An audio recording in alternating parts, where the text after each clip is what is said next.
Buenas noches, gracias por estar con nosotros en Créditos y Consumo.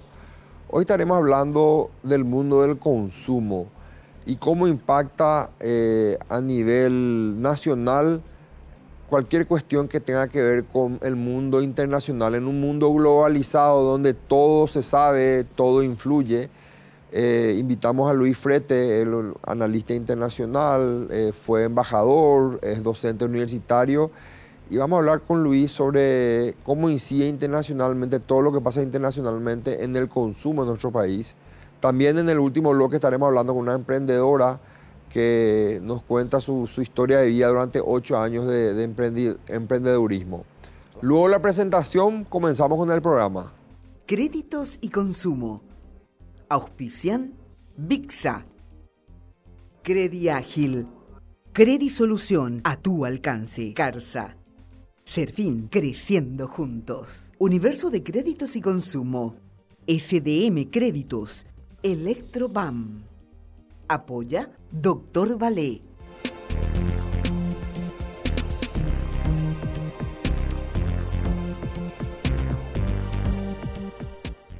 Hoy queremos hablar sobre el tema del consumo. Y el consumo es una cuestión que tiene, quieras o no, algún tipo de relación directa con lo que pasa fuera de nuestras fronteras, a nivel país, el contexto internacional, cómo incide en nuestro país, cualquier cuestión que tenga que ver con el crecimiento de las MIPYMES, el consumo de la población en sí, la asistencia crediticia. Hay muchos factores internacionales que inciden en la cuestión esta del consumo en nuestro país. Está con nosotros Luis Fretes, él es un experto en materia internacional. Luis, buenas noches, gracias por acompañarnos. Muy buenas noches, Estefan. Un gusto estar con un bisocolán en este caso. Sabéis que tengo una excelente memoria de tu familia, sí, y de tus ancestros fundamentalmente tan importantes para nuestra historia. Gracias, Luis, muchas gracias por estar con nosotros. Luis, contando un poco, contarle a la audiencia, sos abogado, pero tenés también una vasta experiencia en el campo internacional. Sí, soy abogado de primera profesión, tengo estudios de posgrado en ciencia política, políticas públicas y relaciones internacionales. Y bueno, me desempeñé en los últimos años como académico, primero acá en Paraguay, dirigiendo el Departamento de Ciencias Sociales en el área de Ciencia Política de la Universidad Católica, luego el Centro de Políticas Públicas, que fui uno de sus creadores y su primer director, y posteriormente fui designado embajador por el presidente Fernando Lugo para habilitar la Embajada de Paraguay en Portugal. Coméntame, Luis, en ese entonces, hablemos un poco, hagamos una retrospectiva cuando ejerciste el cargo de embajador. ¿Cómo se manejaron las cuestiones de inversiones del extranjero en Paraguay? ¿Tuviste experiencia con extranjeros que vinieron a Paraguay? Sí, tuve un proceso de aprendizaje muy intenso, quiero destacar eso, y al mismo tiempo habilitamos una mesa de negocios, en aquel momento presidida por el ministro de Relaciones Exteriores, Héctor Lacoñata, con quien abrimos una serie de opciones para hacer las presentaciones país. Me tocó viajar por Portugal, sí. Incluso fui invitado para hacer esa misma presentación fuera del país, en Viena, en Madrid y en París, precisamente por empresas que hoy en día ya no se identifican como de una sola nación, sino que se identifican como empresas europeas con presencia internacional. Y eso nos obligó a tener que adaptarnos rápidamente, a ver cómo presentábamos nuestro país, cómo lo diferenciábamos de otros y al mismo tiempo cómo captábamos la atención y el interés por hacer negocios dentro de nuestro país e inversiones. En los próximos bloques va a estar con nosotros una referente del sector de emprendedurismo, una persona que trabaja con muchos. Ella es emprendedora y a su vez trabaja con muchos emprendedores. Este programa, Luis, ya lo habrás visto algunas veces, toca el tema de el crecimiento o trata de colaborar con el crecimiento del mundo de los emprendedores en Paraguay, ¿verdad? Y de las MIPYMES. Y hay varios flagelos, varias problemáticas que siempre se vinculan a una cuestión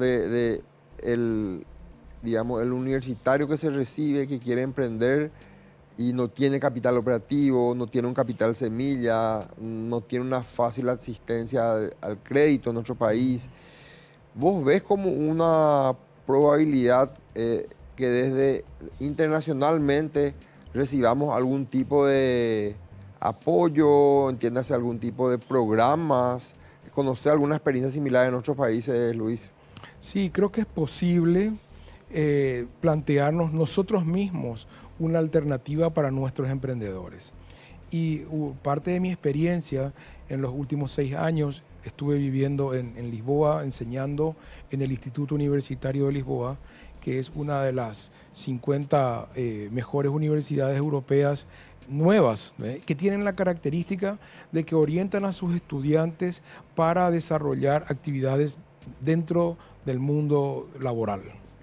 Y una característica de esa institución es que tiene incorporada un área física asociada al municipio para poder desarrollar una incubadora de empresas.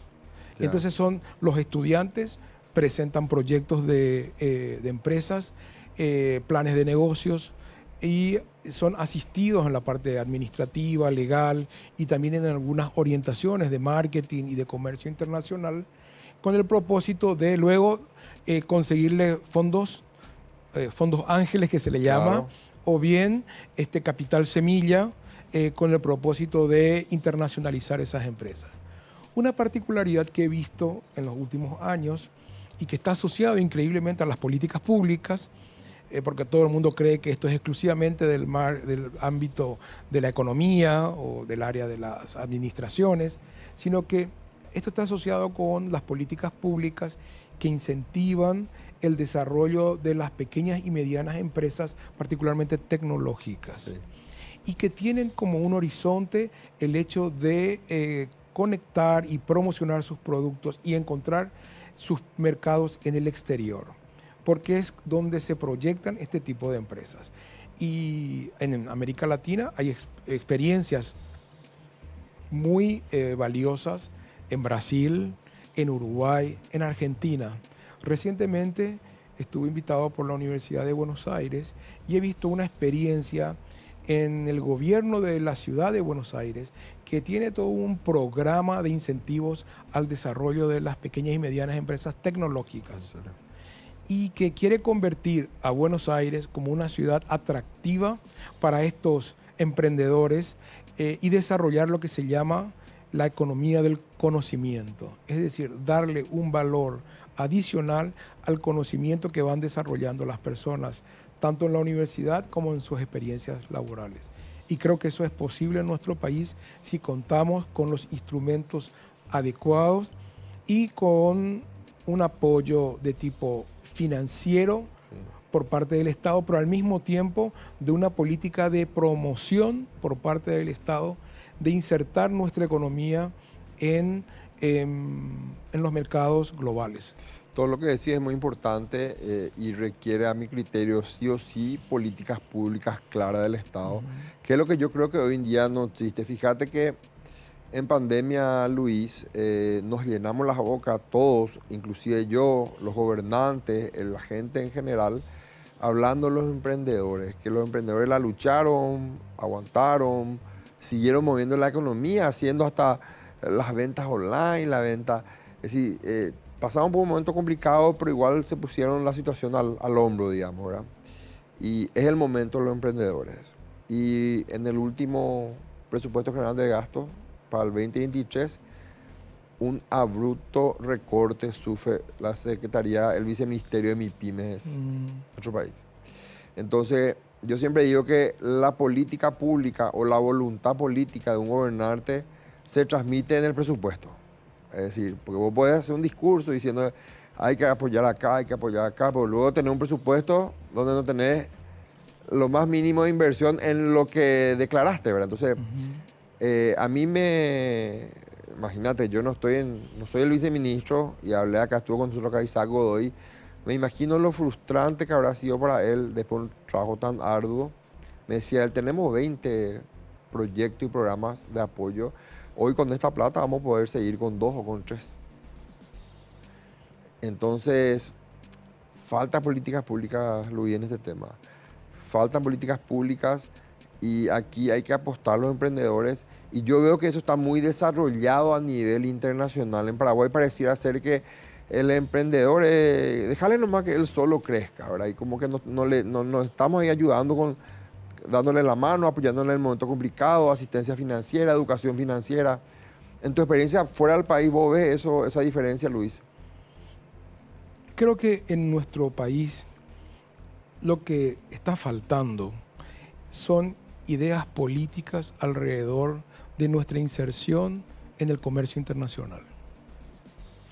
Porque en el momento que los parlamentarios deciden cortar el presupuesto, en este caso, ¿verdad?, es porque tienen un pensamiento tras sí en el cual no consideran importante eso. Y creo que en nuestra sociedad hace falta un recambio en el pensamiento político, particularmente en los estamentos de gobierno. Porque vivimos un momento de transición global, de gran cambio. Y ese gran cambio se da en el comercio internacional. Nosotros tenemos que internacionalizar nuestra economía. Tenemos que pensar que si queremos mejorar nuestras condiciones de vida, si deseamos obtener mejores ingresos, si deseamos tener mejores precios a nuestros productos, tenemos que tener mejores mercados. Y no solamente tener mejores mercados, sino tener también una dinámica de promoción de nuestro Estado donde la gente sienta confianza en él. No hay posibilidad de mejora económica si no existe una confianza en las instituciones de una organización política como el Estado paraguayo. Y es por ello que es muy relevante contar con un pensamiento político que articule todo, porque si vos te das cuenta, si nuestros gobernantes, nosotros que nos estamos postulando para el Senado, por ejemplo, no tenemos claro que nuestro objetivo debe ser ganar nuevos mercados donde hoy en día circula la economía, como es el caso del continente asiático, no vamos a cortar jamás los fondos para las MIPYMES.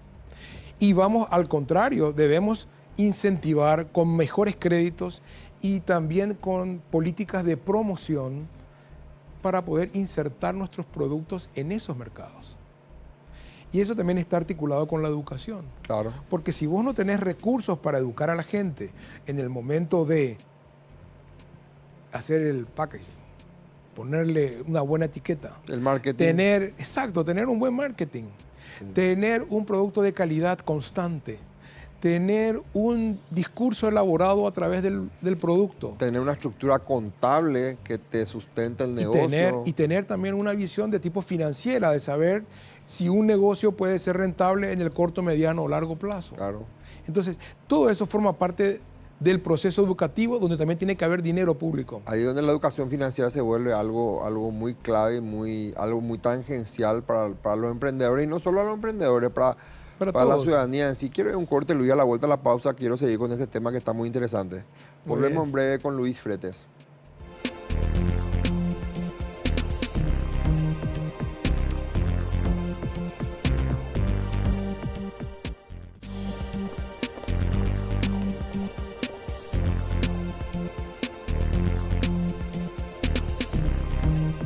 Continuamos con nuestro invitado.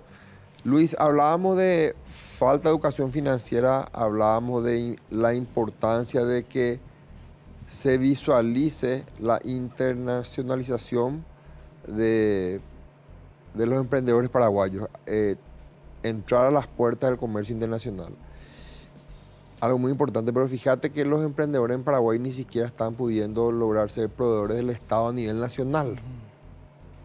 Es una batalla que la tienen hace años y el sueño, lo ideal para ellos sería poder el día de mañana poder exportar y hacer lo que vos dijiste, ¿verdad?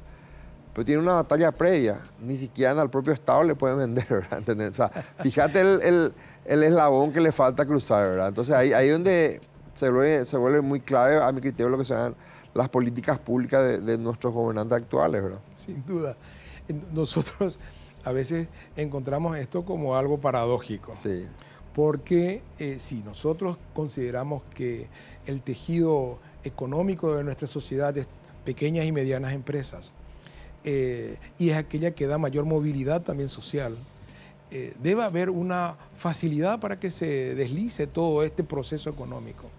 Y es ahí donde encontramos que faltan políticas públicas con ideas claras, que faltan gobernantes con decisiones firmes. Y es por ello que consideramos que todo el proceso de la economía debe encontrar en las instituciones aliados y no adversarios, facilidades y no dificultades. Porque lo que mueve realmente la sociedad es una organización de instituciones flexibles, variables, accesibles, y que al mismo tiempo permitan que las personas puedan desarrollar su talento, su creatividad y puedan mejorar, digamos, Claro. en sus ingresos y también en la calidad de sus productos. Eso es un círculo virtuoso que hoy en día está desvirtuado. Y esto está desvirtuado por la misma política. Porque con la política que tenemos hoy, que es de la acusación personalizada, es de la constante personalización de la disputa política, que está relacionado con la formación de pequeños grupos que solamente articulan alrededor de sus propios intereses, hace que las instituciones pierdan sentido. Y lo que nosotros necesitamos es que éstas se abran. Que sean fuertes. Y que sean no solamente abiertas en el sentido de permitir la participación de todos sus actores, sino también eficientes en el momento de facilitar una patente municipal, por ejemplo. Claro. En el momento de habilitar el RUC de una empresa. O en el momento de darles incentivos para que puedan exportar. Esa es la burocracia con la que tropiezan mucho los emprendedores. Fíjate, Luis, que yo no me canso de repetir. Estuve acá con nosotros invitado alguna vez a un emprendedor del rubro gastronómico. Y él decía, si yo quiero ser formal en Paraguay, son 61 ítems y check que tengo que cumplir para tener mi empresa constituida, mi restaurante abierto y para poder operar formalmente. Estoy hace 4 meses recorriendo los entes públicos para conseguir eso. Yo obtuve un crédito hace 5 meses para abrir mi emprendimiento y el 50% de mi crédito ya se me fue en todos los costos burocráticos de ser formal. Entonces ahí te encontrás con que la burocracia implica costo excesivo, implica demora. Este emprendedor ya iba a quedarse sin su fondeo para su costo operativo solamente en lo que es la burocracia y los trámites burocráticos, ¿verdad? Entonces ahí se vuelven importantes las políticas públicas, ¿verdad? Se vuelven muy importantes. Y ahí, ¿sabes qué, Vilsocolán? Las políticas públicas tienen elementos que hacen al campo interno como al campo exterior. Estamos hablando del comercio internacional, sí, pero para que haya un comercio internacional de envergadura, tiene que haber también un comercio interno de envergadura. Y tiene que haber un comercio interno sólido y consolidado. Es el caso, por ejemplo, gastronómico. En Paraguay hay una excelente culinaria. Tenemos cocineros, cocineras, chefs de primerísimo nivel. Yo tuve la suerte de contar con algunos de ellos siendo embajador y haciendo presentaciones muy atractivas, ¿verdad? Pero nosotros debemos potenciar primero nuestra vida interna. Y entre ellas está el tema del turismo gastronómico. Recientemente estuve en la Fiesta de la Tradición en Santiago. Sí. Y es de una riqueza fabulosa que si fuera promocionada adecuadamente a través de los organismos del Estado, atraería muchísima gente del exterior, para comenzar nuestros vecinos, pero también para todos aquellos que les gustan experimentar nuevos sabores y nuevas experiencias. Por lo tanto, acá nos encontramos con que las políticas públicas cumplen funciones muy amplias y que requieren también una orientación en el campo interno. Para ello, creo que hace falta primero tener gobernantes que estén con la mente abierta para escuchar a este sector y al mismo tiempo para dar respuestas rápidas, que nos adecuen a nuestro entorno económico, productivo, a los nuevos desafíos que existen a nivel global. Luis, quiero ir a otro corte, pero te quiero dejar una pregunta antes. Y basado en tu experiencia en el campo internacional, basado en la experiencia que tenés en enseñar en las universidades, tener una formación en el campo internacional del comercio exterior, todo lo que estuvimos hablando en estos bloques, de la importancia de que Paraguay se adentra al comercio internacional, ¿cómo a nivel mundial, a nivel internacional, hoy nos ven, a tu criterio, en esta coyuntura nueva de que tenemos varios referentes del sector empresarial, del sector político que están siendo apuntados por la mayor potencia del mundo, que es los Estados Unidos, con vínculos con el crimen organizado y varias otras cuestiones que ya son de público conocimiento? ¿Cómo vos crees que esto atenta contra todo lo que estamos hablando, todos los tips que estamos dando para que Paraguay y para que los emprendedores puedan acceder a un mundo más internacionalizado en lo que tiene que ver con el comercio, ¿verdad? Quiero tu respuesta a la vuelta a la pausa. Volvemos en breve con nuestro invitado.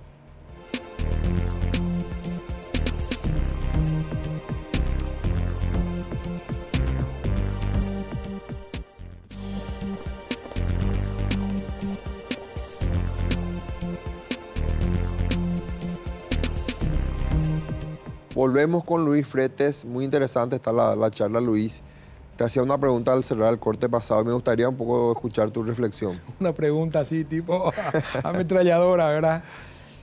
A ver, lo que nosotros vivimos hoy con las denuncias hechas a través de la Embajada norteamericana contra autoridades que están en el ejercicio de la función, pero también que estuvieron en la más alta magistratura, son el producto de una política que durante décadas se vino ejecutando, que es la de tener un país en la informalidad. Ese es nuestro primer problema. El primer problema no es que se acusen a uno u otras personas, que estoy seguro no son los únicos, sino que ellos forman parte de un sistema que se fue desarrollando, profundizando, ampliando y convirtiéndose en este monstruo que es todo el mundo de la informalidad. Sí. Entonces, lo primero que debemos hacer en Paraguay es formalizar a nuestra economía. Y estoy seguro que ahí vamos a trepar 2 o 3 veces el número de nuestro PIB. Eso es para comenzar. La segunda, que está relacionado, es que debemos aceptar y practicar la política de formar parte del concierto de las naciones civilizadas. Porque en el mundo existen también naciones que están en el espacio gris, sí, que se le llama, ¿verdad? En el campo financiero, la lista gris, la lista negra. La lista negra, ¿verdad? Entonces nosotros tenemos que salir de ese espacio que también conforma el mundo, entrar en ese espacio brillante que es el del comercio abierto, del comercio internacional facilitado y de la transparencia, porque ahí ganamos todos. Claro. Entonces, ¿nos afecta? Claro que nos afecta, porque nosotros en la época de la dictadura ya teníamos el antecedente de ser refugio de dictadores sanguinarios, como Somoza, por ejemplo, o de narcotraficantes como el famoso Ricord, sí, que vino en los años 70. Es decir, no es algo nuevo en el contexto internacional de identificar al Paraguay en ese espacio gris o negro, ¿verdad? En segundo lugar, en el proceso de la transición y de la democracia, nuestro país ha sido visto muchas veces como un espacio de ilegalidad y de informalidad. Los mismos brasileros han desarrollado en San Paulo una plaza de mercado que se llama Paraguay, ¿verdad? Sí. De productos falsificados.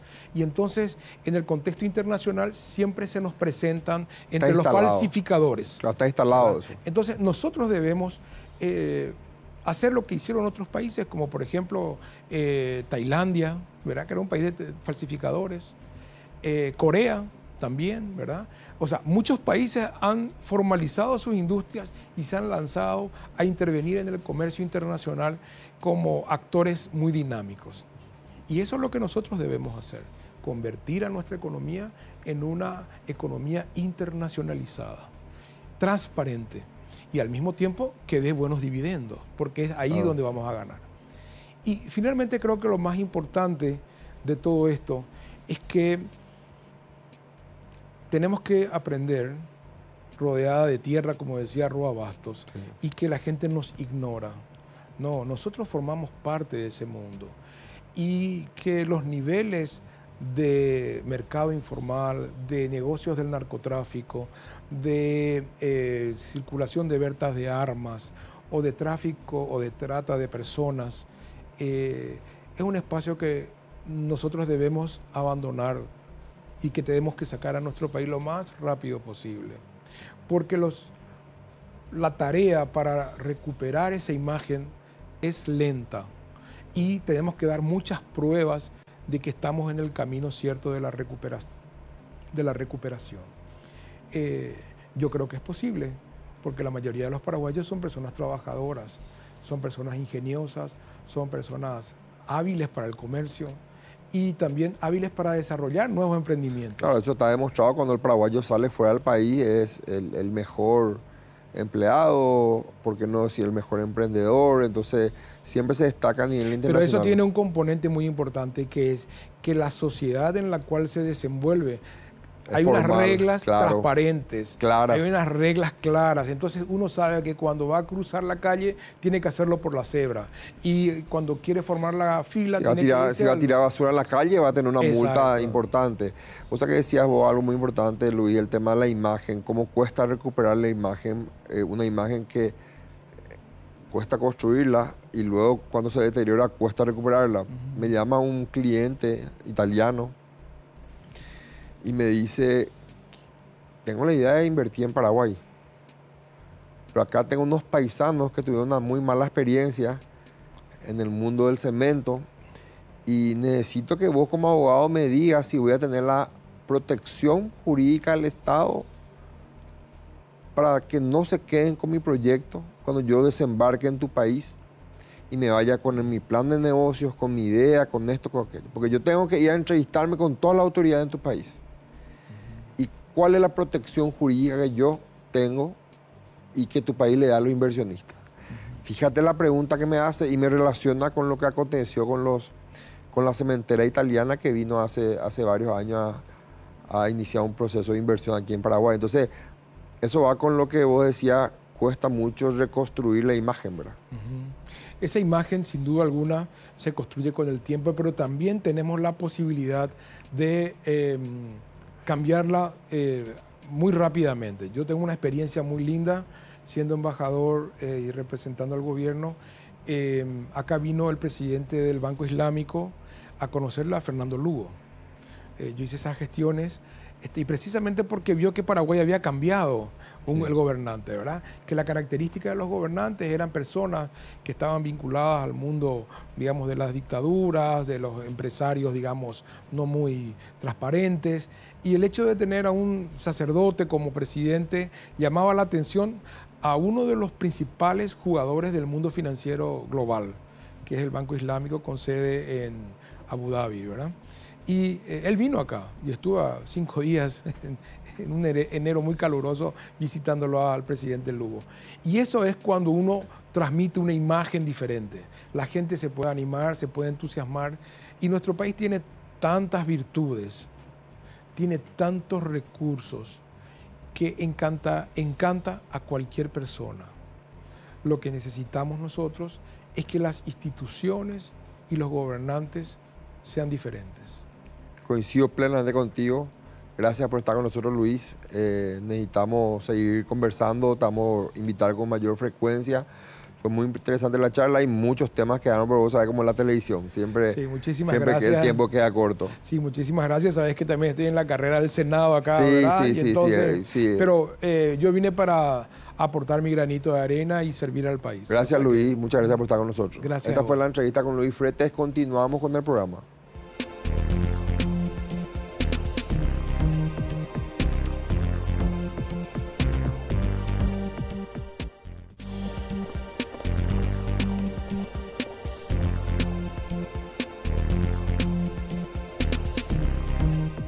Estamos en este último bloque con Soledad Acosta. Soledad Acosta es una emprendedora que tiene una particularidad porque, como ya lo hablamos en varios programas anteriores, yo no sé si ustedes lo saben y lo recuerdan, que lastimosamente en Paraguay de cada 10 personas que emprenden, solamente una supera los 2 años de emprendedor.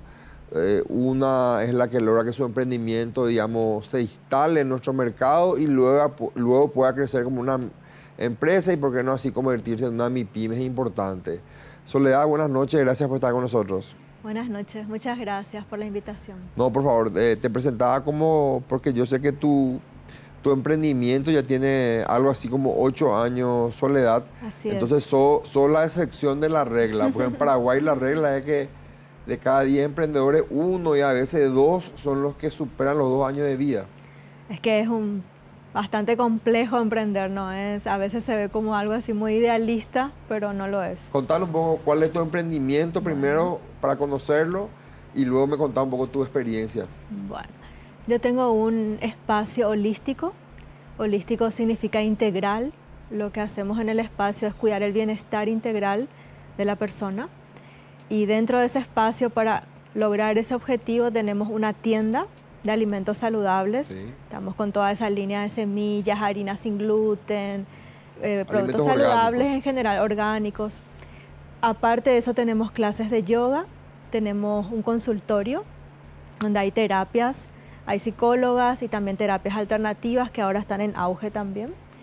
Tenemos clases de tai chi y todo tipo de talleres para el bienestar en ese espacio. Entonces, es lo que buscamos, es tratar de promover un estilo de vida saludable, en mayor armonía con el cuerpo, con la mente, con la naturaleza. Lo que vos haces, Soledad, es hoy a nivel mundial, a nivel internacional.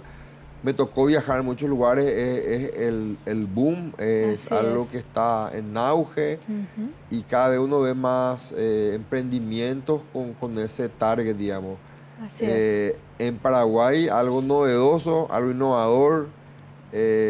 Sabemos que la idiosincrasia del paraguayo de repente es un poco complicada. Sí. Entonces, contanos cómo arrancaste como emprendedora. Quiero conocer un poco tu problemática.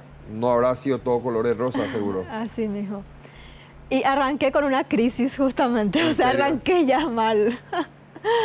O bien, depende de cómo se lo mire, ¿verdad? Tuve una crisis existencial, digamos, bastante fuerte. Yo me dedicaba a la docencia, a la investigación, estaba en un mundo completamente diferente. Sí. Y bueno, empecé a sentir una incomodidad con esa vida que llevaba. Empecé a practicar yoga y pasaron cosas, como dice el meme, y terminé en el mundo de la vida saludable. Ya. En esa época en que yo empecé acá en Paraguay no existía nada de esto. Fue muy difícil porque había poca gente interesada todavía. No era el boom que es hoy, ¿verdad? Sí.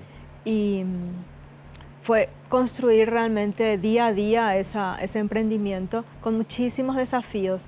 Emprender desde un lugar acomodado es una cosa, ¿verdad? Sí. Y emprender desde cero, con 0 recursos, 0 contactos, 0 conocimiento del mundo de los negocios, es otra cosa. Entonces, en estos 8 años atravesé muchísimos desafíos de todo tipo, económicos, también emocionales, porque creo que para mí algo que me permite continuar estos 8 años es tener mucha fortaleza. Claro. Y eso es necesario para emprender. Entonces, yo siempre digo que para mí esto es una escuela, donde he aprendido muchísimo sobre mí misma, sobre mi propia capacidad, sobre el trato con los demás, sobre el mundo de los negocios. Es un aprendizaje diario que no tiene fin. Es una lucha constante porque se dice siempre que el emprendedor son varios los elementos que tienen que conjugarse para que un emprendimiento surja. Pero 2 principales son el capital operativo, que puede ser de un ahorro que vos tengas, de alguien que te preste dinero o de un crédito al que accedas. Y luego está la educación financiera o la educación de lo que sería tu rubro, ¿verdad? Porque vos podés manejar muy bien el nicho de tu emprendimiento, que no implica eso que sepas manejar bien una empresa, ¿verdad? ¿No? Entonces ahí ya viene la cuestión de la educación financiera. Hay una pregunta que siempre le hago a los emprendedores. ¿Recibiste ayuda estatal, ayuda de algún gobierno para formarte como emprendedora, para capacitarte como emprendedora? De forma continua no. Estoy en el programa de MIPYMES. Fui a una charla y es todo lo que he recibido, ¿verdad? Quizás necesite yo interesarme más en eso, ¿verdad? Porque sé que, o sea, tengo compañeros emprendedores que sí están más dentro de esas organizaciones y han recibido más ayuda, pero bueno, yo he hecho mi camino por otro lado. Ahí te sugiero algo, estuvo con nosotros hace unos programas la presidenta de la ASOMIPYMES, que la señora Inlach, Guillermina Inlach, ella nos hablaba de que en este mes de marzo están lanzando la escuela MIPYMES. Viste que siempre hay cursos de capacitación que duran semanas, a veces meses. Esta va a ser una escuela MIPYMES que creo que tiene 4 módulos y que va a durar un tiempo importante, donde no solo te van a enseñar qué tenés que hacer para crecer como emprendedor, sino también te van a ayudar a ejecutar y te van a hacer un seguimiento, que yo creo que es lo importante, ¿verdad? Sí. Eso es algo muy importante, ¿verdad? Sí. Y en tu proceso, digamos, de 8 años, ¿todo lo hiciste de un capital operativo tuyo o accediste a un crédito? ¿Cómo fue? Para que todo esto implica costo, algún que otro costo para crecer, ¿verdad? Inicié con un ahorro mínimo. Muy mínimo que tenía en esa época. Y bueno, fue creciendo y obtuve créditos, pero más bien de bancos y financieras, ¿verdad? Ese tipo de créditos. Y bueno, fue creciendo. He recibido mucha ayuda también de mucha gente, como publicidad y cosas que han impulsado también para que el emprendimiento continúe y se sostenga. Y me recordás, el acceder a créditos, ¿te fue fácil? ¿Te fue complicado? Siempre escucho de los emprendedores que me cuesta mucho tener un crédito porque me voy al banco y me pide una lista de cosas. Acá en Paraguay ser formal cuesta muy caro, es muy burocrático. ¿Qué experiencia tenés en ese punto? Al principio me costaba muchísimo acceder a créditos porque no tenía manera de demostrar que podía pagar, ¿verdad? Que es lo que te piden. Y justamente durante la pandemia también tuve una experiencia así bastante frustrante para mí, que fue toda la promoción que se hacía de los créditos que iba a haber, y cuando me fui a solicitar me querían dar 2 millones de guaraníes, ¿verdad? Entonces le dije gracias y me fui a pedir a un banco porque eso no me ayudaba en nada realmente, ¿verdad? Era como una ofensa más bien. Y es bastante complicado o sea, estar en el sistema financiero y tener buena referencia siendo emprendedor. Es difícil porque entramos en deudas, hay momentos que no podemos pagar nuestras deudas, entramos en Inforcon, al menos a mí me ha pasado eso. Y en esa época fue muy difícil acceder a cualquier tipo de ayuda, ¿verdad? Ahí te cuento algo que dijiste, algo que le pasa al común de la gente, le pasa al 90% de los emprendedores, que cuando ingresa a una base de datos negativa como la que mencionaste, es como que el mercado te pone una cruz. Así es. Y te convertí en un paria en el sentido de que ya no puedes acceder a créditos, tenés que recuperar tu imagen, y todo empresario, todo emprendedor, toda persona puede tener un sube y baja. Y vos puedes tener un momento malo, pero después tener un momento positivo y ya vas cumpliendo en fecha tus obligaciones. Así es. Ahí se vuelve importante un servicio que da Vitsa. Vitsa, por ejemplo, un auspiciante que te invito a que lo investigue, un auspiciante del programa, que lo que hace es cuenta la historia, ejemplo, de tu emprendimiento o de Soledad Acosta, la historia completa. Es decir, Soledad Acosta arrancó hace 8 años, arrancó bien, tuvo crédito. Acá tuvo un pequeño bajón, estábamos en pandemia, pero ahora Soledad Acosta sigue creciendo. Entonces, te muestra no solo lo negativo, sino también lo positivo. Vos también pagaste en fecha tus obligaciones.